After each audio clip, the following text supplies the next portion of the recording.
여러분, 우리 렘넌트라는 단어를 생각해 보세요. 렘넌트라는 건 남은 자라는 뜻입니다. 남은 자. 더 정확하게 말하면 살아남은 자. 살아남은 자를 렘넌트라고 합니다. 죽은 줄 알았는데 죽을 수밖에 없는 조건인데 살아남았어요. 그걸 렘넌트라고 합니다. 여러분 아시다시피 저는 이번에 카자흐스탄에 갔다 왔습니다. 거기에 많은 고려인들이 있습니다. 여러분 고려인이라 하면 고려 시대에 그리 간 사람을 고려인이라고 하지 않아요. 사람들이 잘 모르더라고요. 고려인은 1930년대에 일제 강점기 시대에 일제가 마지막 발악을 한 거예요. 그때 당시 연해주에 독립운동하는 한국 사람들이 많이 살았거든요. 말하자면 거기에 한국 학교를 짓고 한국 출판사를 내고 한국 신문을 발간한 거예요. 한글로 된 거. 그러면서 독립운동하는 사람들을 본격적으로 후원하기 시작한 거예요. 그러니까 일본 내에서 봤을 때는 눈의 가시 아닙니까? 일제가 저 소련의 스탈린하고 협의를 해서 그 만주와 연해주에 사는 그 우리나라 사람들을 기차로 실어 나르기 시작한 거예요. 강제 이주를 한 거예요. 모든 재산, 땅 일구온 거, 그동안 해놓은 거 다 버리고 기차를 타고 수말리기를 가는 겁니다. 뭐 이유 불문하고 끌려가는 거예요. 왜냐하면 소련에는 그 개척되지 않은 그런 황무지가 많거든요. 땅은 광대하고 사람은 없어. 그러니까 이제 이게 협의가 이루어진 거죠. 그래서 보면요, 당시에 17만 명 정도가 기차를 타고 갔다고 되어 있어요. 기차를 타고 가면은 어디로 가는지도 몰라요. 그리고 기차 안에서 죽기도 해요. 사람들이 수백 명이 그 안에서 죽었다고 돼 있어요. 그러면 죽으면 어떻게 해요? 그 다음 여기 서는 곳에서 그냥 그 시체를 묻고 가야 돼요. 생각해 보십시오. 죽을지 살지 모르는 죽음의 기차를 타고 가는데 내 가족이 죽었어. 그러면 거기가 어딘지도 모르고 다시 돌아올 수도 없어요. 거기다가 그냥 이렇게 묻고 가는 거예요.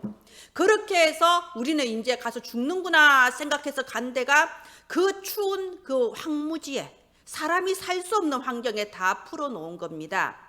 자, 거기에 뿌리 내린 게 이제 고려인이에요. 우즈베키스탄과 카자흐스탄에 뿌리를 내린 겁니다. 그러면 이 사람들은요, 야, 우리가 죽을 수밖에 없다. 우리 나름대로 독립운동 해보겠다고, 우리 나름대로 신문도 발간하고 우리 아이들 한글 가르치면서 했는데 모든 게 다 무너져 버렸어요. 아무것도 없어져 버렸어요. 꿈과 희망도 없어요. 그리고 가면은 먹고 살 것도 없어요. 황무지에 움막 지어놓고 얼어 죽을 수도 있는데 사는 거예요. 다행히 제가 가보니까 그 나라 사람들이 마음이 넓어요. 확실히 땅덩이가 넓어서 그런지 사람들이 너그러워요. 한국 사람들보다. 그러니까 옆에 있는 그 원주민들 카자흐스탄 그 사람들이 이제 당근도 주고 배추도 주고 해서 이제 먹고 산 거예요. 그런데 이 사람들은 농사를 지을 줄 몰라. 유목민족이거든요. 그러니까 고려인들이 거기 가서 농사를 가르치면서 얼마나 우리 근면성실합니까? 농사 지어서 산 거예요. 공산주의 시대에 우리 고려인들이 이제 콜호즈라고 해서 집단 농장을 이루고 우리끼리 사는 겁니다. 우리끼리 사는데 여기서 노동 영웅이 몇 명 탄생했어요. 말하자면 카자흐스탄 사람들이 있는 집단 농장보다 고려인들이 있는 집단 농장의 생산량이 훨씬 좋은 거예요. 그러니까 노동 영웅 막 전국에 이제 알려서 이제 그러는 거죠. 그러면서 고려인들의 위상이 좀 높아진 거죠. 그때 당시에 독립운동하는 홍범도 장군이라는 분이 있는데 독립운동하다가 강제로 잡혀서 그 이역만리 먼 곳에 끌려간 거예요. 나중에 돌아가시기 전까지는 제가 이번에 갔다 온 데가 카자흐스탄의 알마티라는 도시를 갔다 왔는데 이 알마티에 고려인 극장이 있어요. 민족 극장. 그 민족 극장에 수위를 하시다가 돌아가셨다고 그러더라고요. 다시는 한국에 올 수가 없잖아요. 그때 시대에. 고국을 이제 막 그리워하면서 조국의 해방을 막 그리워하면서 그 수위로 있다가 이제 돌아가신 거예요. 그런데 이 고려인들이 어째요? 한국 사람들은요, 진짜 어디서든 살아남아요. 어떻게든 우리 자식들 어떻게든 여기서 살아남게 해야 된다. 그 공부하는 것밖에 없다. 자식들 공부시킨 거예요. 그래서 이 아이들이 자라서 이제 조금씩 상류층으로 올라가기 시작한 거예요. 어떻게든 수도로 보내서 높은 자리 보내야 돼. 그게 우리가 사는 길이야. 여러분 알다시피 카자흐스탄, 키르기스탄, 우즈베키스탄 전부 다 옛날에는 소련이었잖아요. 소련. 우리 한국하고는 국가 수교도 안 됐어요. 북한 사람만 왔다 갔다 했어요. 그러다 보니까 이 사람들이 한국어를 거의 못해요. 고려인이라고 말은 하지만 한국어 하는 사람이 없어요. 없어요. 말하자면 그 나라에서 살아남기 위해서는 한국어를 배우는 게 급한 게 아니고 러시아어를 배우는 게 급한 거야. 러시아어를 할 수 있어야 위로 올라갈 수 있거든요. 소련말을 할 수 있어야 돼요. 그래서 이제 거의 다 한국말은 못합니다. 그런데 음식만 남았어요. 참 희한하죠. 외국에 나가면 제일 빨리 잊어버리는 게 말을 잊어버린대요. 한 10년만 살아도 한국말 더듬더듬 해버려요. 그런데 끝까지 안 잊어버리는 게 음식이라고 합니다. 가보면 희한한 음식들이 많아요. 분명히 한국 음식 같은데 뭔가 한국 음식이 아닌 것 같아. 이게 이제 북한 음식, 우리가 잘 모르는 북한 음식이 거기 원래 있는 그 나라 음식하고 섞여서 퓨전 음식으로 재탄생이 된 거예요. 어찌 보면 동남아 음식 같고, 어찌 보면 유럽 음식 같고, 어찌 보면 중국 음식 같은 게 한국 음식입니다. 그래서 음식만 살아남았어요. 음식 취향만. 그래서 얼굴 생김새도 우리하고 똑같아요. 그런데 말을 못합니다. 그런 고려인들이 많이 있었어요. 그리고 이런 러시아 같은 데서 러시아 같은 데서 이렇게 여러 가지 사정으로 흘러 들어온 사람들, 그 사람들도 어찌 보면 살아남은 자야. 살아남으려고 흘러 들어온 사람들이 이 다락방 교회에 모여 있고요. 그래 저는 너무 이번에 신기했던 게 한 교회인데 다 생김새가 달라요. 우리 교회 장로님입니다 하고 소개해주면 이제 고려인이에요. 한국말 못하는 할머니예요. 그래서 인사했습니다. 우리 교회 권사님입니다 하고 소개해주니까 이 사람은 이제 완전 서울 사람이에요. 서울에서 살다가 이민 간 사람, 한국말 아주 잘하고 생김새도 이제 좀 세련됐어요. 한국 사람, 고려 사람 똑같이 생긴 것 같지만 조금 촌스러워. 조금. 그러니까 이 사람은 딱 소개해준 권사님은 완전 한국 사람이에요. 우리 교회 집사님입니다 하고 소개했는데 깜짝 놀랐어. 머리는 노란색이고 눈은 파란색이고 완전 서양인인데 우리 교회 집사님이죠. 그래 보니까요, 이 완전 생김새가 서양인, 동양인 중간 단계 섞여서 전부 다 한 공동체로 이루어 사는 게 그 나라였어요. 다민족 국가였습니다. 말하자면 거기 사람들이 마음이 너그러우니까 다 이렇게 모여서 살아요. 자, 제가 거기서 보면서요, 진짜 이게 랩넌트구나. 이게 살아남은 자구나. 도저히 할 수 없는 환경에 살아남은 거예요. 거기는 전부 다 공산주의를 오래 겪었지만 신앙심은 그렇게 금방 안 없어지잖아요. 거기 있는 사람들이, 제가 거기 전도 캠프도 했거든요. 대부분 물어보면 이슬람이라고 대답해요. 말하자면 우리 엄마 우리 아버지 이슬람, 나는 이제 그 절에 다니는 사람처럼 나는 뭐 이슬람 성전에 잘 안 가지만 그래도 나도 이슬람, 이제 뭐 그런 식으로 우리나라 사람들 교회 안 다니면 대부분 불교 대답하는 것처럼 이슬람. 그리고 또 그 한 100년 가까이 공산 치하에 있었던 게 무시 못 하거든요. 그러니까 종교에 대해서 크게 관심이 없어요, 그 나라 사람들이. 그러니까 그런 극악한 환경 속에서 이 교회 힘없어요. 조금의 용감한 사람들이 교회 하는 거예요. 언제 추방당할지 몰라. 다락방 교회 진짜 랩넌트예요. 그래서 이게 랩넌트구나, 이걸 보고 왔습니다. 왜 이 말씀을 드리냐면, 일대지 해주세요. 우리는 내가 무엇을 하는가 보다 무엇을 가지고 있느냐가 중요합니다. 내가 무엇을 가지고 사냐, 이게 중요해요. 모든 환경과 여건이 다 좋아도 내가 생명이 없다면 아무 소용이 없잖아요. 그죠? 어제 이태원에 일어났던 그 참사를 다 아실 거예요. 뭐 지금은 어떤지 모르겠지만 주로 이태원에서 노는 한국 사람이 옛날에는 그랬어요. 외국 유학 갔다 오고 먹고 살만한 사람들, 말하자면 일반 사람보다 좀 배우고 좀 넉넉한 사람들이 주로 이태원 가서 놀았어요. 한국 답답해 이러면서. 옛날에도 말 많았잖아요. 유학 갔다 와서 부모 유산을 받기 위해서 이렇게 막 범죄를 저지르고 옛날에 많았잖아요. 우리 뉴스에 막 나왔잖아요. 이런 금수저, 은수저 많은 것을 가지고 많은 공부를 했다고 해도 나에게 영적인 생명이 없다면요, 그렇게 되는 거예요. 짐승만도 못하게 돼버리는 거예요. 그런데 아무것도 없는 그런 환경, 너무나도 어려운, 아무도 나를 도와주지 않아, 나는 완전 흙수저야, 괜찮습니다. 내게 하나님에 대한 믿음이 있다면, 그러면 황무지에서도 살아남을 수 있어요. 왜냐하면 하늘 보좌의 축복이 그 사람에게 부어지기 때문에 그렇습니다. 나에게 하나님에 대한 믿음이 있다면, 내게 예수 그리스도 생명이 있다면 하늘 보좌의 축복이 나에게 임합니다. 그래서 어떤 경우에도 살아남을 수 있어요. 그게 남은 자, 렘넌트입니다. 저와 여러분은 렘넌트예요. 혹시 주변의 사람들이 나를 힘들게 합니까? 주변의 사람들이 나를 배신합니까? 그렇게 외국에 살는 사람들 얘기 들어보면요, 전부 다 사기를 서너 번씩 당했더라고요. 무슨 사기꾼이, 한국 사기꾼이 외국에 다 갔는지 어느 나라 가도 그래요. 선교사님들이나 거기 사업하는 사람들 얘기 들어보면요, 몇 억을 뜯겼다, 몇 천만 원 뜯겼다, 다 사기당한 경험이 다 있어요. 사람한테 배신당하고 사람한테 실망할 수 있습니다. 괜찮습니다. 로마서 3장 10절에 의인은 없나니 하나도 없다고 했어요. 원래 인간은 창세기 3장, 6장, 11장 죄인이에요. 실망할 것도 없고 기대할 것도 없습니다.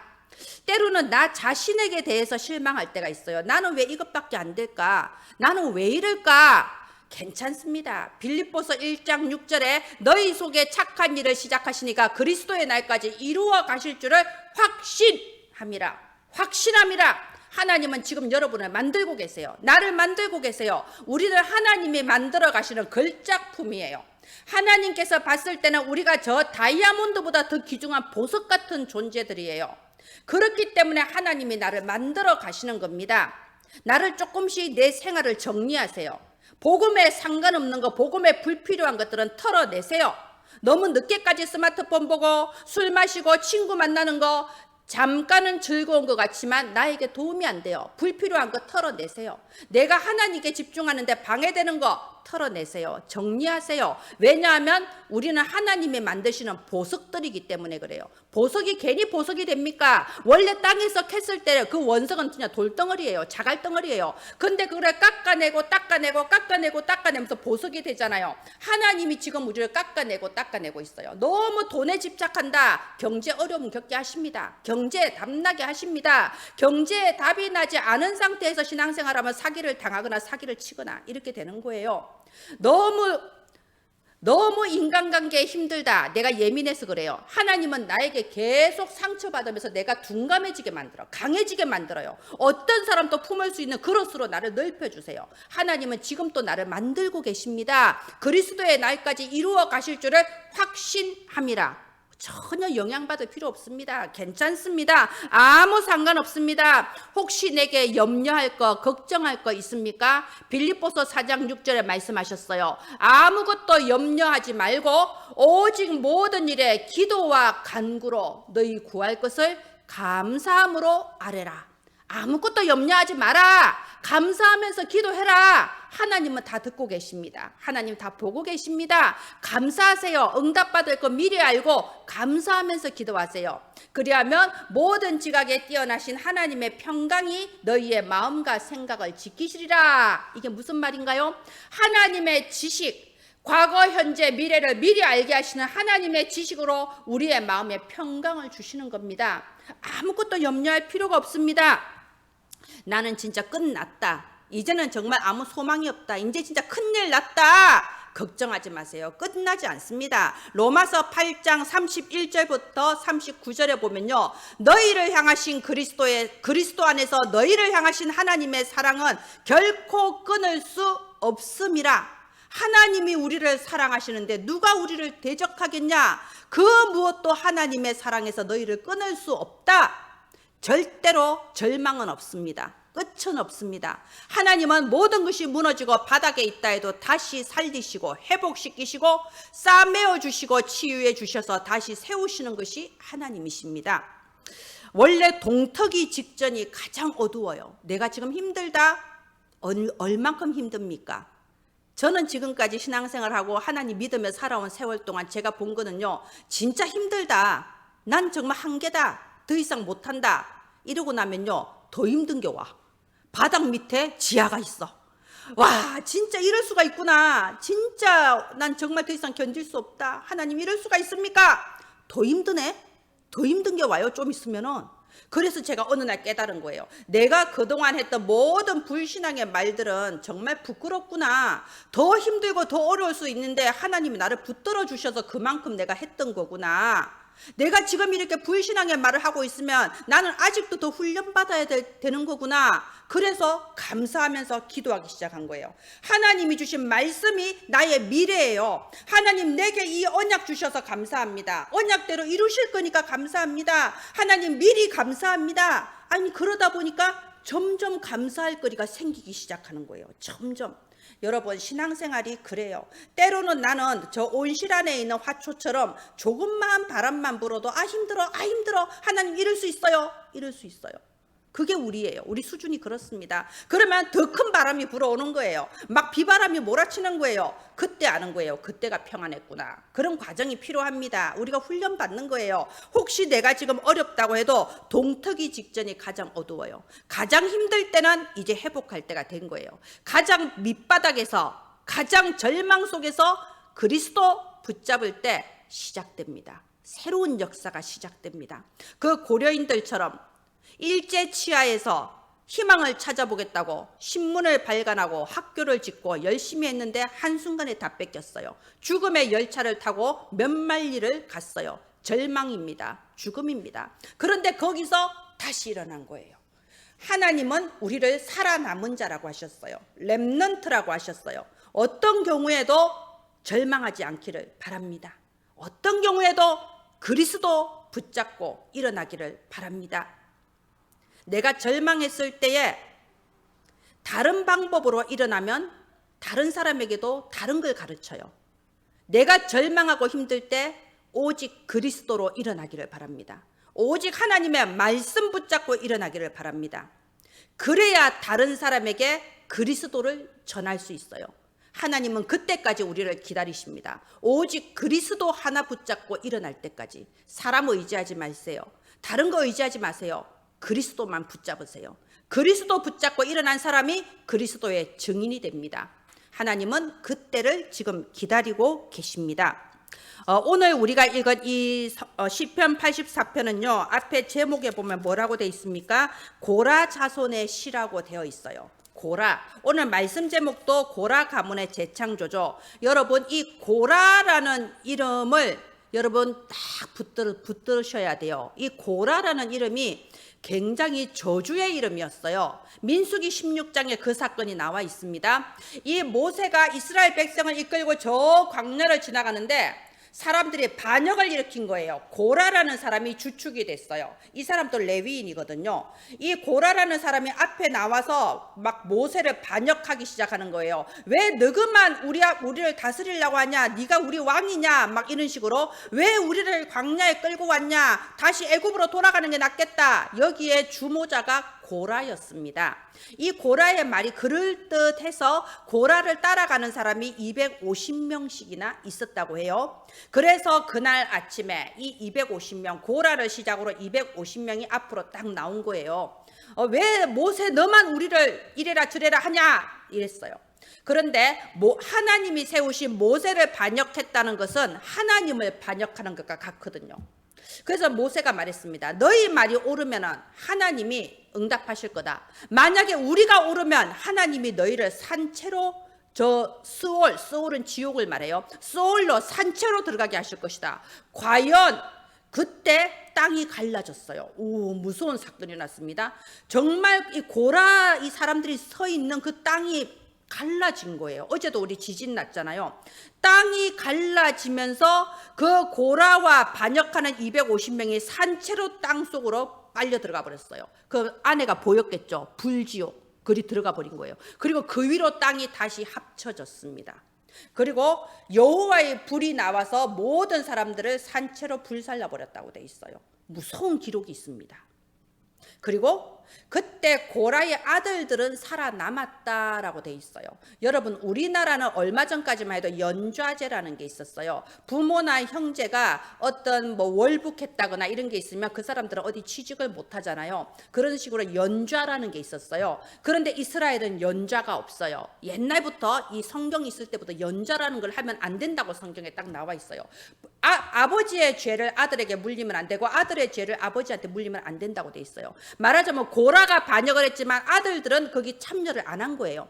그 아들들이 살아남아서 이 아들들의 이 고라의 후손들이 나중에 우리가 성경을 쭉 보면 여러 가지로 고라의 후손의 이름이 나오거든요. 그 이름을 보면요, 노래하는 자가 됐다. 이 노래하는 자는 이제 성가대가 됐다 이 말이에요. 그런데 그때 당시에 성가대는 무슨 성가대냐? 이 이스라엘 군대가 전쟁하러 나갔을 때 같이 가는 성가대예요. 그래서 이 성가대가 크게 찬양을 시작하면 전쟁에 승리하는 거예요. 말하자면 군악대, 군대 성가대가 됐다 돼 있어요. 얼마나 영광스러운 직분입니까? 또 고라의 후손들이 성전의 문지기를 맡았다라고 돼 있어요. 여러분, 제일 중요한 사람을 문지기를 시키지 않습니까? 성전의 문지기를 맡았다. 또 그 제사 지낼 때 헌신하는 요리사가 되었다. 이런 기록이 구약 성경 여기저기에 나와 있습니다. 한국 사람 입장에서는 이해가 안 돼요. 그렇게 대표적인 반역을 저질렀는데 후손들이 계속 하나님 성전을 위해 봉사하는 겁니다. 여러분, 이게 가문의 재창조라는 거예요. 하나님은 여러분을 통해서 여러분의 가문의 새로운 재창조의 역사를 이루시겠다는 겁니다. 내가 무엇을 하느냐가 중요하지 않고 내가 무엇을 가졌냐가 중요합니다. 여러분에게 예수가 그리스도 이 복음이 있다면 하나님은 여러분의 인생과 여러분의 가문의 새로운 재창조를 하시겠다고 이 고라의 후손을 통해서 답을 주십니다. 여러분, 시편을 읽으면서 고라의 시, 저는 그 고라의 시를 읽을 때마다 가슴이 뜨거워요. 어떻게 고라 자손이 지은 시가 이 성경에 들어올 수 있냐? 이게 재창조라는 겁니다. 예, 이대지를 해주세요. 그렇다면 우리가 꼭 가지고 가야 될 5가지 답이 있습니다. 여러분, 평생을 두고 5가지에 대해서는 여러분 답을 가지고 있어야 됩니다. 첫 번째, 복음. 여러분, 이 시간 진실하게 질문하세요. 여러분, 예수가 그리스도, 이 복음 때문에 행복합니까? 복음 때문에 행복한 게 제일 중요해요. 그게 기본 중에 기본입니다. 여러분, 스타벅스를 아시죠? 원래 스타벅스가 커피 체인점으로 자꾸 이렇게 적자만 보고 점점 이게 사업이 줄어들었대요. 이제 망하게 생겼대요. 그럴 때 스타벅스의 한 이모니 말한 거예요. 우리가 기본으로 돌아가자. 우리가 커피숍이 아니냐. 다른 거 다 치우고 커피를 최고로 만들어 보자. 그때부터 스타벅스가 최고급 원두를 사용을 하면서 최고급 커피를 만들기 시작한 겁니다. 근데 제가 커피 맛을 잘 몰라요. 근데 이거 하나만 알아요. 스타벅스 커피가 제일 맛있어요. 먹어보면 확실히 달라요. 제가 맛을 모르지만 그거는 느끼겠더라고요. 바로 기본으로 가장 커피 맛을 제일 중요하게 기본으로 돌아갔을 때 이 스타벅스가 지금 중국, 저 오지 스타벅스 없는 데가 없어요. 어느 나라든 스타벅스 지금 다 들어가 있습니다. 기본이 가장 중요해요. 오늘 우리 시편 84편 10절을 보세요. 주의 궁정에서의 한 날이 다른 곳에서의 첫날보다 나은즉 악인의 장막에 사는 것보다 내 하나님 성전 문지기로 있는 것이 좋사오니. 여러분, 이게 우리의 심중에 고백되기를 바랍니다. 복음 때문에 행복한 거예요. 응답을 받아서 행복한 게 아니에요. 내가 그리스도 안다는 게 행복하고 내가 오늘 이 교회에 앉아 있는 게 행복하다는 겁니다. 저는 우상숭배 집안에 태어났어요. 우리 아버지가 종손 아닙니까? 어릴 때부터 제사를 1년에 12번도 넘게 지냈어요. 제가 절에 행자로 있었습니다. 행자는 말하자면 전도사 같은 거예요. 스님이 되기 전에 발련 단계예요. 행자까지 했습니다. 저는 교회가 너무 좋아요. 저는 저 시골에 가서 교회가 있으면 꼭 한번 들어가 봐요. 왜? 교회 냄새만 맡아도 좋아. 성경책 이게 손으로 만져만 봐도 내 마음에 감동이 있어. 내가 어쩌다가 하나님을 믿는 사람이 되었냐? 여러분, 그래서 저 악인의 좋은 집에서 내가 첫날을 누리며 사는 것보다 단 하루를 살아도 하나님 성전에 문지기로 있는 것이 행복합니다. 이 복음에 대한 행복이 여러분의 것이 되기를 바랍니다. 이게 가장 중요해요. 내가 구원받은 게 얼마나 감사하냐. 항상 사람들은 그건 잊어버려요. 이것도 응답해 주시고 저것도 응답해 주시고 이것도 안 되고 저것도 안 되고 끝까지 참고 견디면 뭔가 되겠지. 그게 신앙생활이 아닙니다. 구원받으면 다 받은 거예요. 우린 다 받았어요. 아멘. 감사하면서 나의 복음에 답을 갖기를 바랍니다. 두 번째, 여러분, 기도가 뭔가요? 기도가 행복하기를 바랍니다. 많은 분들이 이렇게 말해요. 나는 기도를 못해요. 거의 다 그래 말합니다. 아니 저 교회 집사님 보면 청산유수로 성경구절 줄줄줄 읊으면서 기도하는데 나는 그만큼 기도를 못해요 라고 말해요. 저는 이렇게 말하고 싶습니다. 안 하는 것과 못하는 것은 달라요. 못하는 건 못할 수 있죠. 우리가 공부하는 것도 보면 발표 잘하는 애들이 있고 발표 못하는 애들이 있는데 못하는 건 못할 수 있어요. 그러나 안 하면 안 돼요. 왜냐하면 하나님께 드리는 기도는 내가 내 어머니 아버지하고 말하는 거하고 비슷해요. 우리 어머니 아버지 내 앞에 계신데 말 한마디 안 하고 있어 보면 그게 불효자지. 그잖아요. 그러니까 못하는 것과 안 하는 건 달라요. 기도는 무조건 해야 됩니다. 그런데 기도는 내가 원하는 거 이거 해주세요 저거 해주세요가 기도가 아니에요. 내가 다 받았구나 이거를 알고 감사하는 게 기도입니다. 이번에 어떤 이제 장로님 한 분을 만났는데요. 강의하는데 저기 맨 뒤에 이러고 앉아 계세요. 앉는 자세가 이러시더만. 그리고 보니까 눈도 감고 계세요. 이래가지고 눈도 감고 있어. 저는 이게 뭐냐 좀 약간 이게 부족한 이게 약간 뭐 있잖아요. 그 지적 장애인 이런 사람이 그냥 그 앉아 있는 줄 알았어요. 고개도 안 들고 눈도 감고 이러고 계셔. 알고 보니 장로님이시라네. 그분이 그런데 저 놀랐던 게 잠깐 강의하다가 쉬는 시간에 아유 바람 좀 쐬자 하고 나가니까 저기 서 계시더라고요. 그 가서 인사를 하고 얘기를 했어요. 아유 그분이요 깜짝 놀랐어요. 통역을 이렇게 해주는데 눈도 제대로 안 뜨고 있던 분이 랩넌트 얘기하니까 눈이 팍 던져서 반짝반짝반짝하기 시작하는 거예요. 그리고 여기다가 자기가 좀 이것도 하고 이것도 해서 여기서 어린이 예배 드릴 수 있도록 준비하고 있다. 이게 내게 제일 확실한 투자다 하면서 막 얘기하는데 눈이 반짝반짝하고 얼굴도 확 피는 거예요. 아유 저 그래서 아니 이분이 눈을 뜰 수 있는 분이었구나. 깜짝 놀랐다니까요.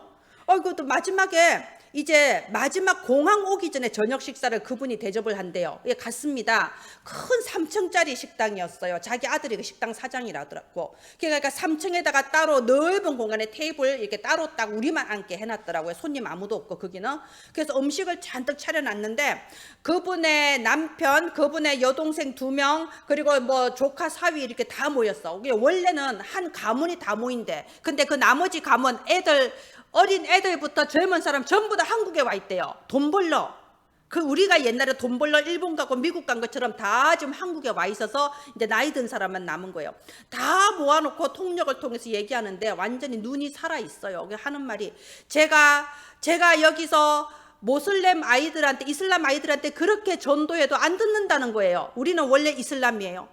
그래서 여기 나와 있는 한국의 아이들 자기 교회 지금 아이들이 7명 있대요. 이 아이들한테 이제 복음을 전하는데 아무도 안 한다는 거예요. 젊은 사람들이 해야 되는데 아무도 관심이 없어서 자기 혼자서 이렇게 이 나이 든 자기가 애들 이렇게 키워보려고 그 어린이 예배가 없어요. 그냥 주일날 예배 드리고 하면 자기가 애들을 모아서 따로 모아서 하고 있다는 거예요. 그런데 자기가 어떻게든 어린이 예배 하고 싶고 어린이한테 복음 전하고 싶어서 계속 기도했대요. 근데 어떻게 해야 될지 방법을 모르는 거야. 거기는 주일학교 자체가 없어요. 교회 생긴 지가 얼마 안 됐잖아요. 몇십 년밖에 안 됐잖아요.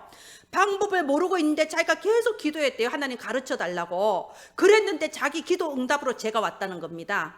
그래서 제가 강의 시간에 가르친 거 자기가 그대로 다 실천을 하겠다는 거예요. 그 할머니가. 그러면서 제가 강의 시간에 이렇게 말했거든요. 줌으로 교사 전도학교를 할 겁니다. 여러분 사람들을 모으면 제가 계속해서 교사 전도학교를 할 겁니다. 이렇게 말을 해놨거든요. 눈을 똑바로 뜨고 자기 담임 목사님을 딱 쳐다보면서 목사님 교사 전도학교를 할 수 있게 노회에 가서 얘기하십시오. 그러는 거예요. 아주 그냥 목사한테 눈을 부릅뜨고 요구를 하더라고. 그래서 이 외국은 원래 그런가 내가 깜짝 놀랐어요. 노회에 가서 얘기하십시오. 우리가 노회비를 돈을 내고 있는데 다 모이라고 얘기하십시오. 이렇게 아주 강하게 막 그러더라고요. 그래서 제가 봤습니다. 그래. 복음이 있으면 다 가진 거지. 여러분, 내가 예수 그리스도가 믿어지면 여러분은 이미 복을 받은 사람이에요. 다 받은 거예요. 내게 세계복음아, 내가 이 복음 전해야지 이 마음이 조금이라도 있다면 여러분 복 다 받은 거예요. 다 복 받은 사람입니다. 여러분은 복을 받은 사람입니다. 여기 답을 딱 내세요. 내가 예수 믿고 내가 전도하고 싶다. 나는 다 받았다. 그러면 감사할 것밖에 없잖아요. 미리 앞당겨서 감사하는 거예요. 그래서 이 주보에 있는 기도문 가지고 기도하세요. 강단 말씀 붙잡고 기도하고 주보 가지고 기도하세요. 이게 내가 다 받은 것을 미리 감사하는 거예요. 이루어 줄 줄 믿습니다. 이대로 하실 줄 믿습니다. 이게 기도입니다. 미리 아니까 미리 감사하죠. 세 번째, 나의 전도. 많은 성도들이 이렇게 얘기해요. 먹고 살기도 힘든데 무슨 전도냐. 지금 나도 힘든데 전도 얘기 좀 안 했으면 좋겠다. 여러분, 제가 분명히 말합니다. 만약에 제가 여러분에게 전도에 대해서 말을 1년만 안 했다, 어떤 일이 벌어질 것 같으세요? 편안할 것 같으세요? 제가 분명히 말합니다. 여러분 전부 다 영적 문제 생겨요. 왜냐하면 사람은 어쩔 수 없이 창세기 3장으로 돌아가거든요.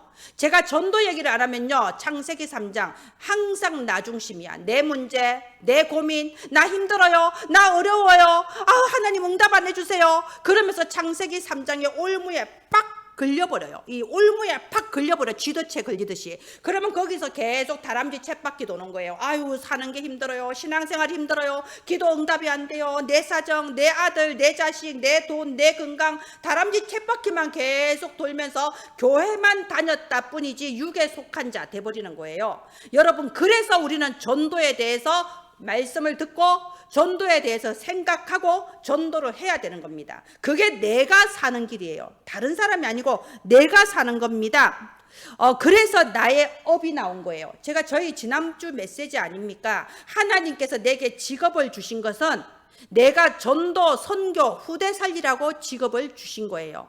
내가 직업이 없다면, 내가 돈이 없다면 아무것도 할 수가 없어요. 그래서 하나님께서 나에게 왜 이 직업을 주셨냐? 위에 1번, 2번, 3번을 가지고 내 직업을 새로 이해를 해야 되는 겁니다. 그래서 내가 있는 이 직업을 통하여 전도 어떻게 하게 하시냐? 이 직업을 통해서 어떻게 선교하냐? 이 직업을 통해서 어떻게 후대 기르냐?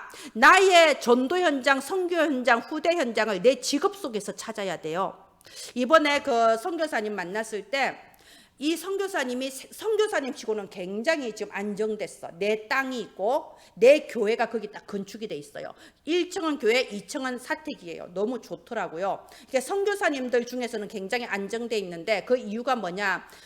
카자흐스탄 간 지가 19년이 됐어요. 그래서 목사가 된 지는 얼마 안 됐고 그동안 한국 식당을 했대요. 한국인 식당. 돈이 엄청나게 벌렸대요. 일주일에 1,000만 원 번 적도 있대요. 그래서 와, 이래서 장사를 해야 되는구나 느끼면서 돈을 막 벌었는데, 돈 벌면은 이제 이렇게 경제력이 있다 소문 나잖아요. 한국에서 선교사님, 목사님 들어오시면 다 대접하고 선물 드리고 돈 드리고 다 하고, 한국에 어떤 교회가 건축한다면 건축헌금 막 이제 다 챙겨서 보내고, 그러면서 여기 카자흐스탄에 그때부터 교회를 세웠대요. 자기가 평신도인데 교회를 세워서 했대요. 그러면서 교회에 다 이제 헌금하고, 그러니까 때로는 이 사모님이 솔직히 고백해요. 사모님 말씀하시는데 때로는 막 이상한 생각이 든대. 내가 이렇게 돈 버는 대로 다 이렇게 교회를 쏟아붓고 내가 나중에 노후에 먹고 살 것도 없으면 어떡하지? 내가 이렇게 살아도 될까?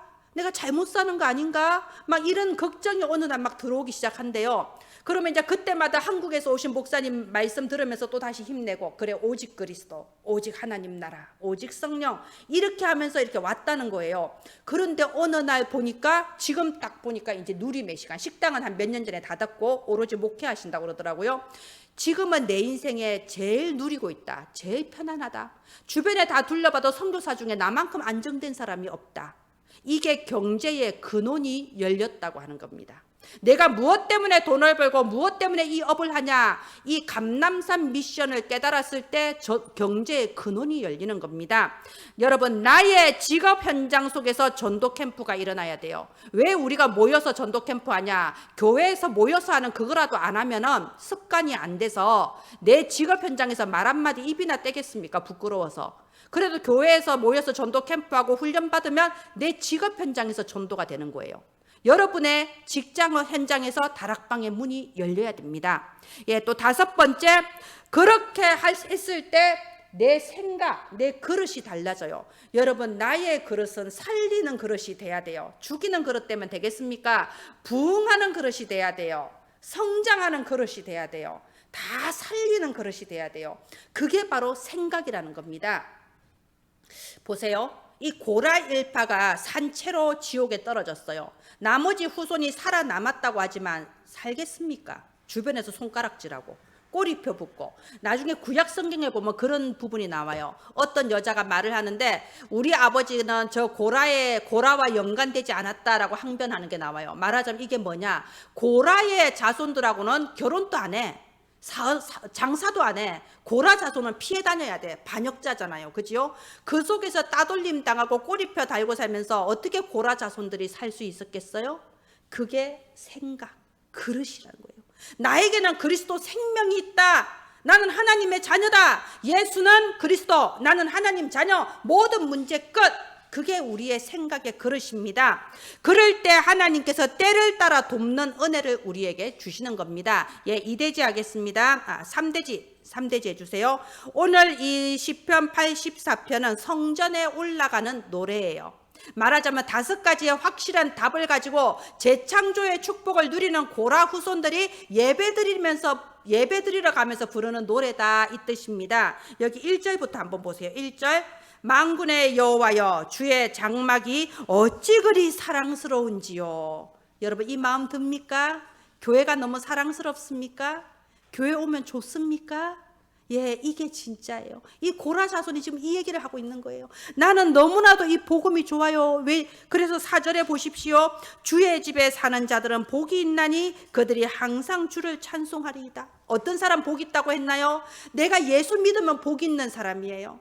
나에게 전도하겠다는 마음 있으면 우린 복 있는 사람이에요. 우리 다 받았어요. 주의 집에 산다, 이 말은요, 기도를 말하는 거예요.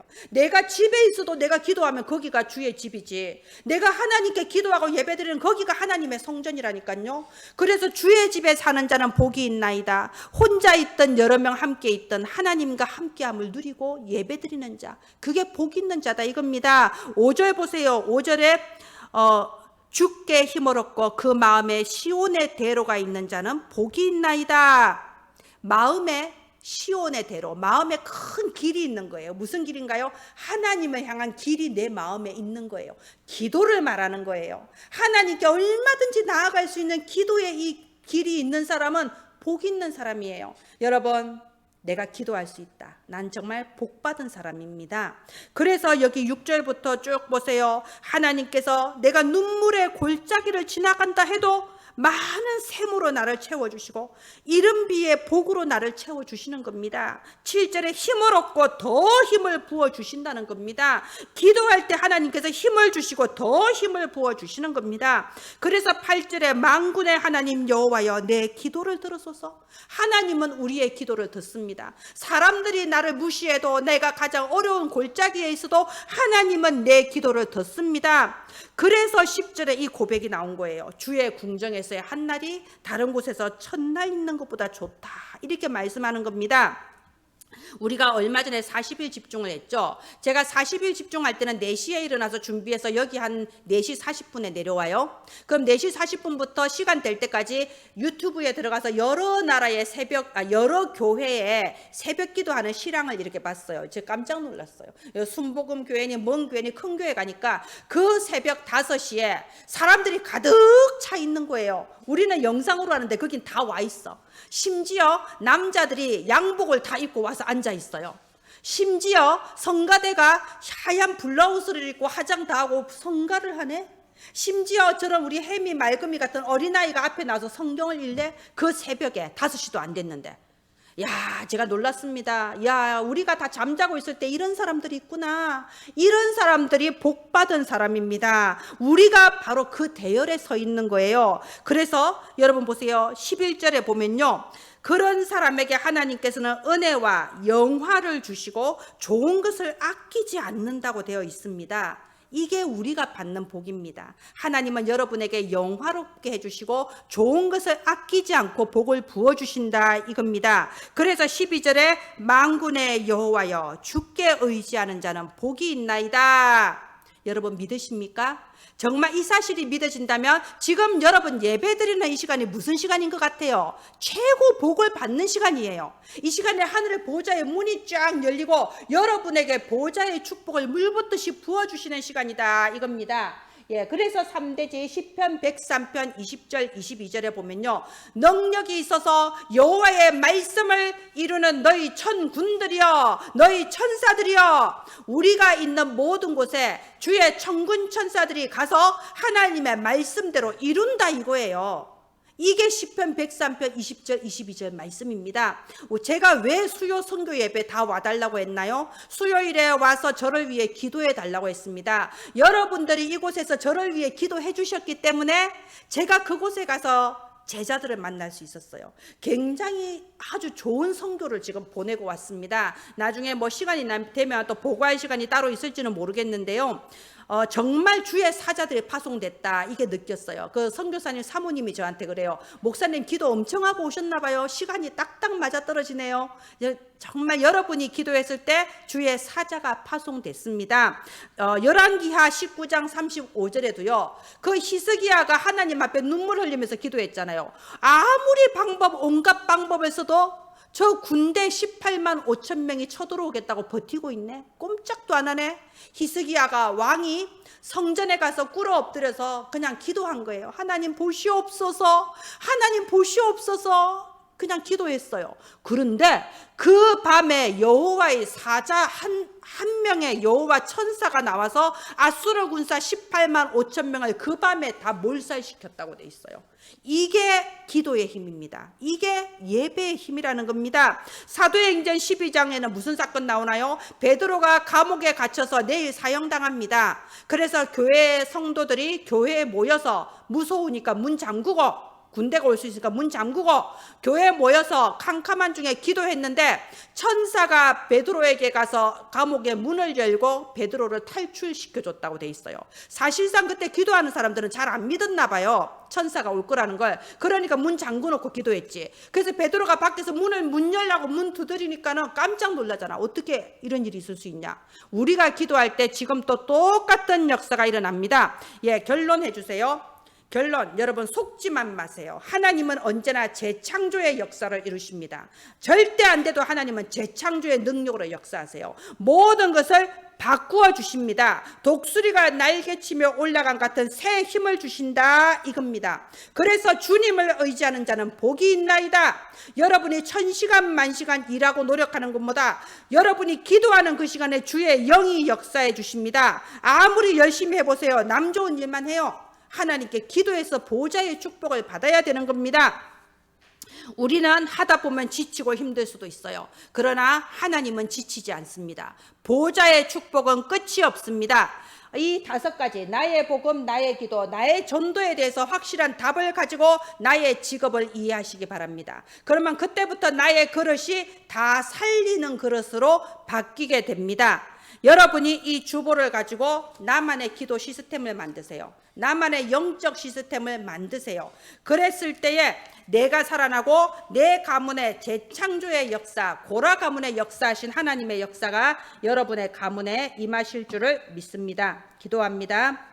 하나님 은혜를 감사합니다. 언제나 재창조의 역사를 이루시는 하나님, 우리를 부르셨사오니 내가 살아나게 하시고 나 한 사람으로 우리 가문이 살아나고 내가 있는 모든 현장이 다 살아나는 재창조의 응답을 부어주시옵소서. 우리 은혜나무 교회 가족들의 가문마다 천대까지 하나님의 복을 받는 복음 명문가로 다 서게 하여 주시옵소서. 지금 이 시간 하늘 군대를 파송하여 주옵소서. 살아계신 주 예수님 이름으로 기도합니다. 아멘.